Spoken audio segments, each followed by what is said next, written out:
I tell you, Zach Weldon over the past 2 seasons, he's been such a huge part of the run game.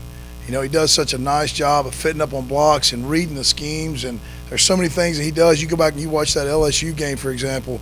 I mean, he did some really good things, but he brings a presence to our offense from a physical standpoint of us being able to run the ball. That's really been the difference in us over the past 2 years and winning several games.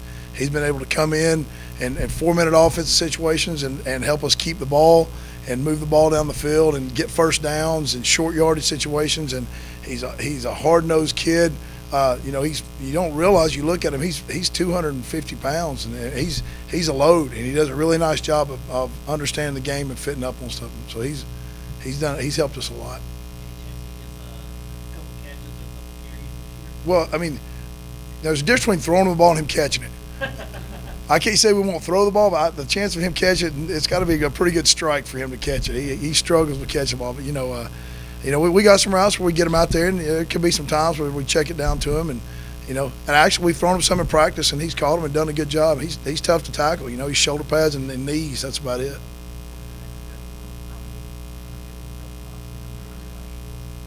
You know, the biggest thing with Crumedy right now is just being consistent with the snaps. You know, that's last year. You know, you don't realize it till you watch the film. Sometimes Silvers, he was a magician with catching those snaps and doing what he did with it. He had such great eye-hand coordination, and you know, that's the big thing with him. I was telling him this year, man, you gotta throw strikes every time back there, because we're doing a lot of stuff with our quarterbacks. We're reading different things in the run game, and if that ball's out here and you got to reach out and grab it and then turn and read, it just kills the play. So that's the next step. And you know, the thing with him that's got him so much better is he's having to block Sanders every day. You know, those two guys are battling every day. You're asking who can block him. I mean, Crum works on it every day, and it's made him a better player, because that's the guy he's had to battle against every day. You know, when you go against great competition, you're going to get better.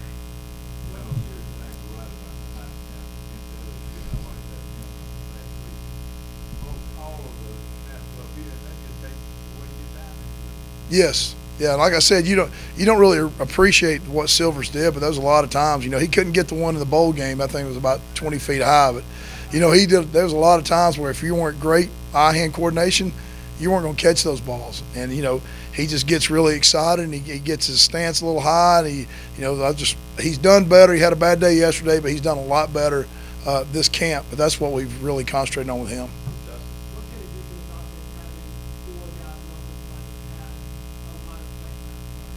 You know, the biggest thing that it does is the communication part of it. You know, these guys have worked together. They're you know, every snap is, you know, especially versus Vic's defense this time of year, he's always doing something different. There's a lot of communication, and having played as many snaps together as we have, a lot of times we're seeing stuff a lot faster, we're recognizing things a lot faster, and we're talking to each other, and you don't have as many miscues, and you don't have as many run-throughs. I mean, that's the thing that kills you in a football game. You get a run-through on first down, and all of a sudden, you know, it's 2nd and 15, it's hard to get out of. But that's the big thing. You got 4 guys coming back, and Stidham's doing a really good job at tackle. He's a really intelligent kid, and he's doing a really good job of understanding what's going on, so the learning curve is really short for him, but he's figuring it out, and that's really helping us to be able to stay on the same page. You know, Bradshaw has had I'd say the best off season of anybody in the program, as far as the winter and the summer. He's changed his body. He's got himself in good shape. He knows the offense. I mean, he's a guy, and he plays with great tempo. And you know, he's a guy I would not. I mean, he got several drives with the ones today. I wouldn't hesitate to put him in there with the ones at any point and let him go. He does a really nice job. There's a lot of things that you don't, you know, unless you're just an avid football guy, that you don't understand that center has to do in our offense. He's the quarterback up there. He's in charge. He's in charge of understanding blitzes and recognizing fronts and all that kind of stuff. So there's a lot of stuff going on. But he's doing a really nice job.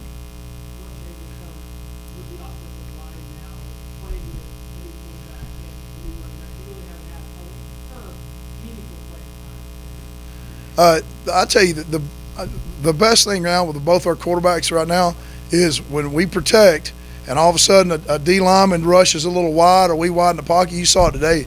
Those two dudes can take off and they can go, and that adds an element from a defensive standpoint. When you got a guy back there that can move, you can't just turn out and rush hard all the time. You got to be under control. You got to stay in your rush lanes. When you got a D lineman worrying about that, he's not worried as much about, you know, what he's going to do to beat your guy. So that's a big thing, having those quarterbacks. But as far as communication, as far as leading, those quarterbacks have done a really good job. The whole off season and this whole camp of being the leadership standpoint, being vocal.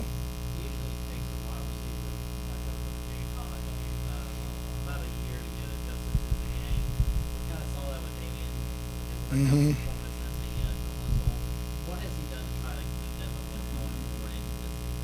He really took a professional attitude where he was going to come to work every day and not just show up and depend on him being longer or taller or faster. And he really started working on the little things. Once a kid comes in, it takes a while to understand what to do. And he was still kind of in that phase most of the year, like, oh man, what do I do here? Once he got to the point of like, I know what to do now, how am I going to do it? Where am I going to stick my toe? Where's the ball going to be versus this coverage and this coverage? And that's what he's done all summer. He's done a lot of work on his own where he's constantly trying to refine those little points, and that's where he's made himself a better player.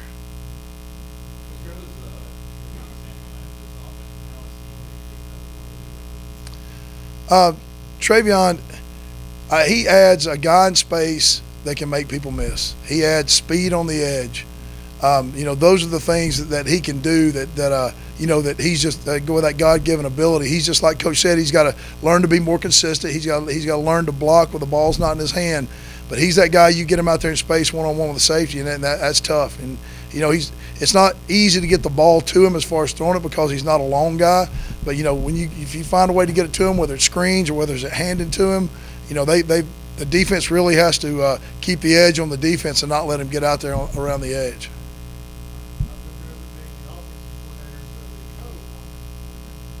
There's one coordinator, by the way. Yeah, the guy that's up here before me, that's the offensive coordinator. In case anybody's wondering. No, but really, I've been, Coach Reagan and I have been working together a lot on, and Coach Brown's given us a lot more responsibility as far as scripting plays, getting practices together, and situations and all that kind of stuff.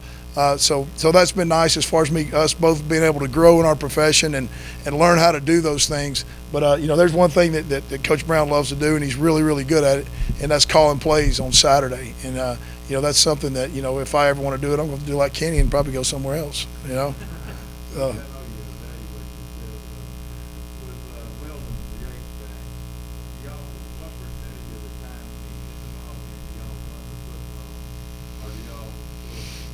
Well, what we do with him in the game is when we throw the ball, it's usually down the field. So we're going to run the ball with him in there, or we're going to use him in protection and throw the ball down the field. And we'll use some screens.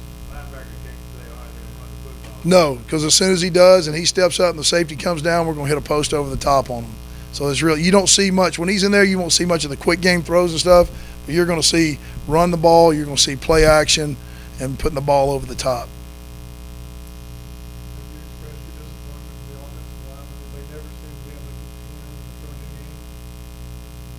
Oh, we're not bad. We're not that bad now.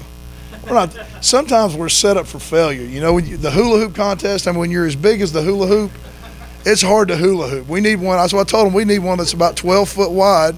They give us this hula hoop that's this big around, and your waist is this big around. That's just not fair. And they do these races, and I said, hey, let's do some heavy squats, or maybe a hot dog eating contest. Something we got a shot to win. This stuff's all geared toward the skill guys. Well, we need to. Something like that, we got a chance to win.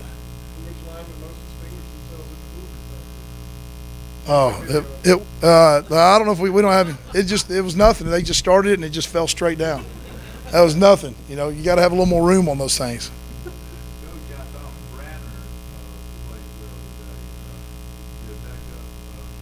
Left guard. He's working left guard. Branner has done a really good job. He's he really understands the offense. He puts himself in good positions and really understands the offense.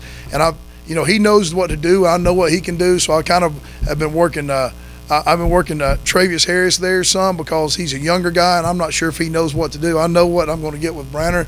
So like when you don't see him in there, it's not because when he's not in there, it's not because he's not doing something right. It's just because I'm trying to see what another guy can do. Yes, sir. Yes, sir. Kirk Kelly's still the starting left guard.